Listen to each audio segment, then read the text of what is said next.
Hey guys, welcome to Ben's Daily Baseball Binge, a show where I give you the daily updates and most recent news surrounding the MLB. So I hope you guys enjoy. The top headlines today for June 16th are that, first of all, San Diego Padres dismissed their manager Bud Black. They're 6 game behind in the NL West, so the general manager decided to replace Bud Black, and the interim manager right now will be bench coach David Roberts. In other news for the Padres, Will Myers, who has not been hitting particularly well, is headed back to the disabled list with his wrist inflammation. The Marlins ace Jose Fernandez, who is on the DL now because of Tommy John surgery, is set to return around July 2nd. The Marlins say, and he hopes to make that return and come back to being the ace he once was. And another injury return news, David Wright, who's dealing with spinal stenosis, is eyeing the All-Star break for his return. And the Cubs are calling up yet another young star, their number 4 draft pick from the 2014 draft, Kyle Schwarber, to DH this week. And they're planning to send him back down, but they definitely just want to see him get some at-bats. So that's good. And now on to some game recaps. The Marlins rallied past an early Mark Teixeira homer and used Derek Dietrich's homer in the 7th to beat Masahiro and Tanaka and the Yankees 2-1.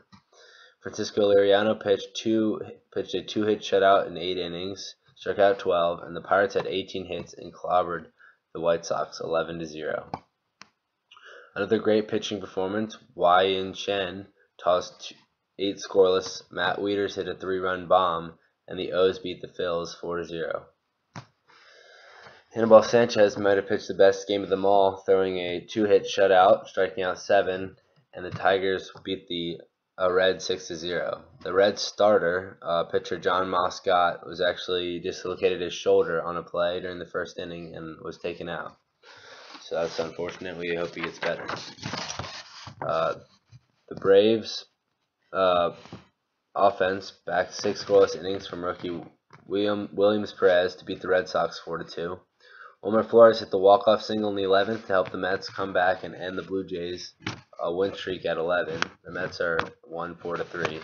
And the Blue Jays, this is the 4th time the Blue Jays have got to 11 wins, but have yet to pass 11 wins in a row for the franchise most. Tampa Bay keeps climbing, using sac flies today and small ball to beat Gio Gonzalez and the Nats 6-1. Steven Souza Jr., interestingly enough, walked 5 times in the game.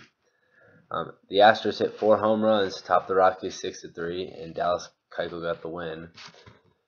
A 4-run 6th inning capped by a 2-run single by Rajay Odor helped the Rangers beat the Dodgers 4-1. The Royals hopped ahead early and held off the Brewers' comeback attempt in the 9th to win 8-5. And homers by Mark Reynolds and Yadier Molina helped the Cards hold off the Twins and win 3-2. And now on to my weekly power ranking segment. So in the first spot this week, I have the Blue Jays, who just went on an 11-0 tear. After now they just lost 1 to the Mets, but they're still very hot. Their offense is kicking into gear. They've got some good starting pitching that's starting to fall into place, and it's just looking good for the Jays. Cardinals are at my second spot. They had a very probably average week for them.